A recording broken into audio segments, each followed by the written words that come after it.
अब इसके बाद गाइस हमें क्या करना है, एवरेज कैलकुलेट करना था, राइट। तो मैंने क्या करा, एक डबल टाइप का क्या ले लिया, एवरेज ले लिया, सिंगल डबल वैल्यू। और उसमें क्या करा हम गाइस, कैसे निकालते हैं एवरेज, कैसे निकालते हैं, जो टोटल होता है किसी भी एक पर्टिकुलर जैसा अगर 4 नंबर है तो हमने उन 4 का सम करा और उसे डिवाइड किससे कर दिया, 4 से कर दिया। तो अब यहाँ पे क्या करा हमने, टोटल, एक तो हमारे पास जितने भी इंडेक्सेस पे क्या था टोटल था वो कैलकुलेट हो चुका है, और वो किसके अंदर है, टोटल के अंदर। और साइज क्या है हमारा, जो ऑलरेडी हम ऊपर कैलकुलेट कर चुके हैं डॉट लेंथ से, राइट। तो हम सिंपल टोटल को अगर डिवाइड कर दूं साइज से तो हमारा क्या आ जाएगा, एवरेज आ जाएगा। और एवरेज को मैं क्या कर दूं गाइस, रिटर्न कर दूं। तो हमारे पास क्या हो गया, एरे लिस्ट गई गाइस, राइट। एक array list as a argument हमने पास करी एक मेथड में, और हमें क्या मिला, उसका रिटर्न टाइप मिला। तो हमने यहाँ पे क्या यूज करा है, array list as a argument in a method. और यहाँ पे उसके बाद हमने एवरेज कैलकुलेट करके रिटर्न उसका आउटपुट ले लिया। अब जैसे यहाँ पे एक एग्जांपल देख लेते हैं गाइस, इसे कैलकुलेट करके। मैंने इंडेक्स, जो टेम्परेचर के इंडेक्स हैं वो 4 हैं। अभी तक हम 10 को लेके चल रहे थे,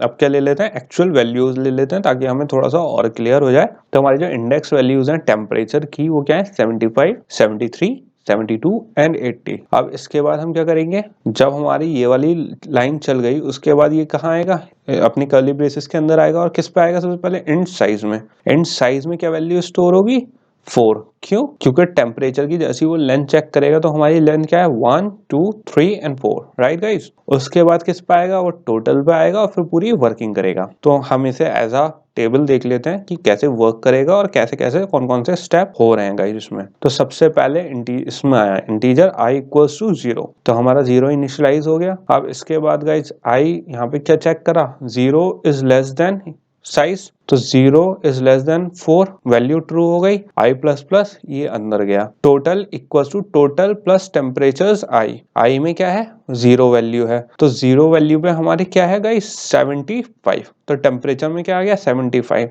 टोटल में इस वक्त गाइस हमारे 0 था, तो 0 प्लस 75 कितना हो गया हमारा, 75 हो गया। इसके बाद गाइस ये दोबारा कहाँ गया, ऊपर गया, किसमें, फॉर लूप में। अब हमारी जो i की वैल्यू वो ऑलरेडी क्या हो चुकी है, यहाँ पे इंक्रीमेंट हो चुकी थी गाइस, वो क्या हो चुकी है, अब जैसी ये प्रिंट होने के बाद इसका जो नेक्स्ट स्टेप है हमारी वैल्यू क्या हो जाएगी, 1 हो जाएगी। तो यहाँ पे 1 is less than size, size क्या है हमारा, अब भी 4 है गाइस, तो 1 is less than 4, i plus plus. अब इसके बाद जब यहाँ पे साइज हमारा चेक हो गया, दोबारा टेम्परेचर पे आया, यहाँ पे इसने क्या कैलकुलेट करा, आई टेम्परेचर 1 की वैल्यू क्या है हमारे पास, 73। तो जब गाइस अब टोटल में ऐड होगा तो टोटल की इस वक्त वैल्यू क्या है, ऑलरेडी हमारे पास 75, 73 प्लस 75 क्या हो जाएगा, 148। और अब टोटल की वैल्यू क्या हो चुकी है, 148 गाइस। फिर दोबारा से ये वही प्रोसेस करेगा, यहाँ जाएगा ऊपर, फिर जाएगा गाइस साइज पे, चेक करेगा, आई की वैल्यू ऑलरेडी क्या हो चुकी है, 2 हो चुकी है, तो 2 इज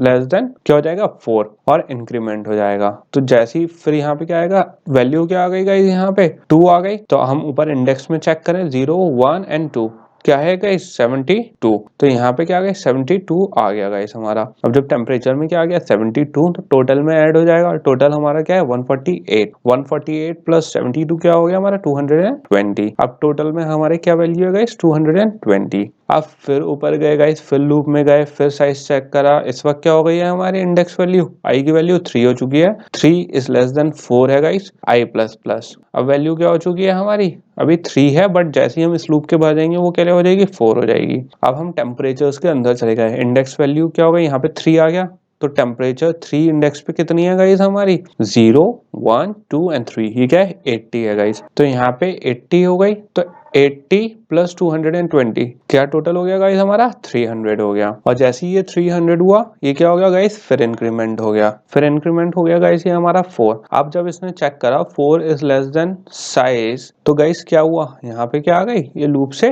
टर्मिनेट हो गया, तो अब ये किस पे आया, इस पे डबल एवरेज पे। तो गाइस यहाँ पे जो लूप है ये इस पे डबल एवरेज पे आएगा। इससे पहले जब ये वाला साइज जैसी अभी कहाँ जा रहा था, कभी कहाँ जा रहे थे हम, लूप से जब भी बाहर आ रहे थे ऊपर की तरफ जा रहे थे, अब लूप से क्या आएगा, नीचे की तरफ आएगा गाइस। ये टर्मिनेट हो गया यहाँ पे लूप, अब किस पे आया, डबल एवरेज पे। तो यहाँ पे हमारा क्या है, टोटल ऑलरेडी हमारा क्या स्टोर है गाइस, टोटल में वैल्यू है हमारी 300, और साइज क्या है हमारा, ऑलरेडी हमें पता है 4, जो डिवाइड होके क्या हो जाएगा, 75। तो हमारे डबल एवरेज में क्या चली गई 75 चली गई और वो क्या हो गया गाइस रिटर्न हो गई। तो गाइस इस तरीके से हमारी जो एज अ आर्ग्यूमेंट हम पास करवा सकते हैं किसे एरे को किसी भी मेथड में और उसे यूज कर सकते हैं हम एज वी विश। और यहाँ पे गाइस एक चीज बहुत इंपॉर्टेंट है कि यहाँ पे जो हमने टेम्परेचर एरे लिस्ट को देखा है, यहाँ पे हमने जो काउंटर है वही हमने इंडेक्स की वैल्यू को भी चलाने के लिए यूज करा है। तो यहाँ पे गाइस इस चीज का हमें बहुत ख्याल रखना है कि हमें ये लॉजिक कैसे लगाना है। अब एक चीज की और हमें ख्याल रखना है गाइस एरे बाउंड्स का। अब आप मान लो हमारा जो टेम्परेचर वाला एग्जाम्पल था इसमें हमारे कितने थे 4 इंडेक्स थे राइट, 0 1 2 एंड 3। तो यहाँ पे अगर मैं 0 से लेके 3 के बीच में कुछ भी प्रिंट करवाऊँ वो प्रिंट हो जाएगा क्योंकि वहां पे वो अवेलेबिलिटी है। क्योंकि कुछ लोग सोचेंगे गाइस कि हमने एज अ टेम्परेचर अगर हमें एवरेज निकालना था तो खाली हम टेम्परेचर 0 1 2 3 करके और गाइस सिंपल उसका सम करवा के उसका एवरेज निकाल सकते थे। हमने लूप ही क्यों चलाया? तो गाइस इस चीज का लॉजिक ये है, हमने लूप इसलिए चलाया अभी तो हमें पता था कि इंडेक्स 3 है। आपको जरूरी थोड़ी ना हमेशा पता हो कि जो आपकी एरे है उसका साइज इंडेक्स क्या है। तो हमें हमेशा क्या करना है कैलकुलेट। तो गाइस हमें हो सकता है नॉन वैल्यू कैलकुलेट करनी हो राइट, जरूरी नहीं है हमें एवरेज हमेशा पता हो कि इतने नंबर ऑफ इंडेक्सेस का ही करना है। तो इसलिए हम क्या कर सकते हैं हमेशा किस चीज का ध्यान रखते हैं गाइस एरे बाउंड का। बाउंड मतलब कितनी उसकी लिमिट है, कहाँ तक उसकी बाउंड है, मतलब कहाँ तक उसकी वैल्यू हम प्रिंट करवानी है। अब जैसे गाइस हम यहाँ पे हमेशा साइज क्यों कैलकुलेट किया, क्योंकि गाइस मुझे नहीं पता इंडेक्स में कितनी वैल्यूज हैं, या फिर अगर हमें पता भी है तो गाइस कंप्यूटर को नहीं पता क्यों। उसमें जरूरी नहीं है कि 10 ही वैल्यूज हो सकता है 20 हो, हमने गलत देख लिया और जब हम एक लिटरल वैल्यू उसमें पास करेंगे तो गाइस वो गलत भी हो सकती है। कैसे? अगर मैंने यहाँ पे int size equal to temperature dot length दे दिया राइट, तो इसमें साइज क्या है 4 है गाइस राइट। यहाँ पे क्या हो गया हमारा लेंथ 4 हो गई। लेकिन अगर मैं एक प्रिंट आउट करवा दूं क्या system dot out dot print L N temperature 10, तो गाइस अगर अब मैंने इसकी इंडेक्स वैल्यू क्या दे दी 10 दे दी है, तो जब वहां पे 10 कुछ एग्जिस्ट करता ही नहीं, उसकी इंडेक्स है ही नहीं इतनी बड़ी, वो क्या हो गया बाउंड से बाहर चला गया। तो यहाँ पे क्या आ जाएगी एरर आ जाएगी। और क्या एरर आएगी? Array index out of bound exception.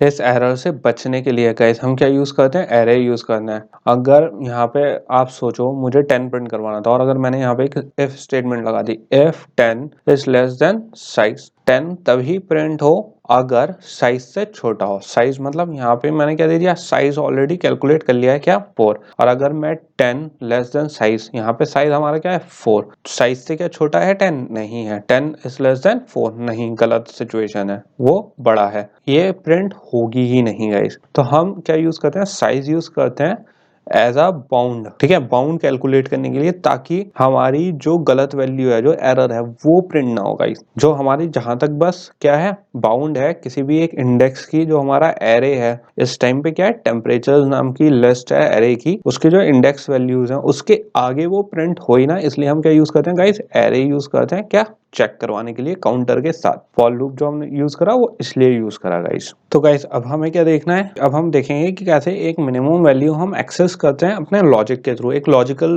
Reasoning problem देखते हैं और उसमें देखते हैं हम कैसे अप्लाई अपना लॉजिक अप्लाई करेंगे। तो गाइस ये एक लीडर बोर्ड है रूबिक्स क्यूब का कि कौन से लोगों ने सबसे पहले सबसे मिनिमम टाइम में क्या सॉल्व करा है रूबिक्स क्यूब। तो यहाँ पे अगर हम स्टार्टिंग से देखना शुरू करें, ये क्या है सेकंड्स में टाइम लिखा हुआ है कितना 7.85 7.32, किसने कितने कम टाइम में सॉल्व करा है। तो मैं यहाँ पे आपको ये लॉजिक बताना चाह रहा हूँ कि हमें क्या देखना है कि मिनिमम टाइम कितना है। तो गाइस अगर हम देखें, हम लॉजिकली सोचें कि अगर हम कैसे कैलकुलेट करेंगे किसका कितना मिनिमम टाइम है राइट, उसको कैलकुलेट करने के लिए मुझे सबसे पहले क्या करना पड़ेगा, जो सबसे ऊपर है उसका टाइम देखूंगा मैं कितना 7.85, मैंने कहा ओके हो सकता है इसका। फिर मैं दूसरा देखा, मैंने कहा नहीं ये इससे छोटा है सॉरी, तो ये मिनिमम टाइम होगा। फिर मैं दूसरे पे आया, मैंने कहा ओहो ये तो 4.9 है, ऑब्वियसली इसने जो 5 सेकंड का भी बैरियर है वो भी ब्रेक कर दिया, तो ऑब्वियसली ये होगा। फिर मैं जैसे जैसे और टाइम्स देखूंगा मैं उससे कंपेयर करता रहूंगा 4.9 सेकंड से कि किसी का और तो छोटा नहीं है 4.9 सेकंड से, मुझे नहीं मिला तो मैं क्या डिसाइड, मुझे समझ में आ गया कि कौन सा सबसे मिनिमम टाइम है 4.9 सेकंड। तो गाइस अब हमें यही लॉजिक किस में करना है, अपनी जावा कोड में लिखना है और उसके लिए एक फंक्शन लिखेंगे कि कैसे हम एक मिनिमम वैल्यू क्या कर सकते हैं सर्च कर सकते हैं अपने फंक्शन के थ्रू। तो गाइस ये है हमारी एरे, इसमें जो जितने भी लीडर बोर्ड के हमारे लोग थे उसकी मैंने स्पीड क्या अलग कर दिया एरे में कर दिया, इंडेक्सिंग कर दिया और उस एरे का नाम क्या लिखा है हमने, स्पीड, मतलब कितनी स्पीड से उन्होंने सॉल्व करा। तो यहाँ पे 0 इंडेक्स 0 पे हमारी क्या है 7.85, 1 पे 7.2, ऐसी सो ऑन 6 इंडेक्सेस हैं जिसपे हमारी वैल्यू सेव है। टोटल 7 है गाइस, यहाँ तक वैसे अगर देखें तो 6 है। तो इसमें हमें क्या लॉजिक अप्लाई करना है अपना, जो लॉजिक हमने अभी फिगर में देखा था कि मिनिमम इसमें कौन सी वैल्यू है, वही लॉजिक अब हमें किस में लगाना है, अपने फंक्शन में लगाना है कि वो कैसे कैलकुलेट करे कि जो मिनिमम वैल्यू है कि स्पीड की वो क्या है।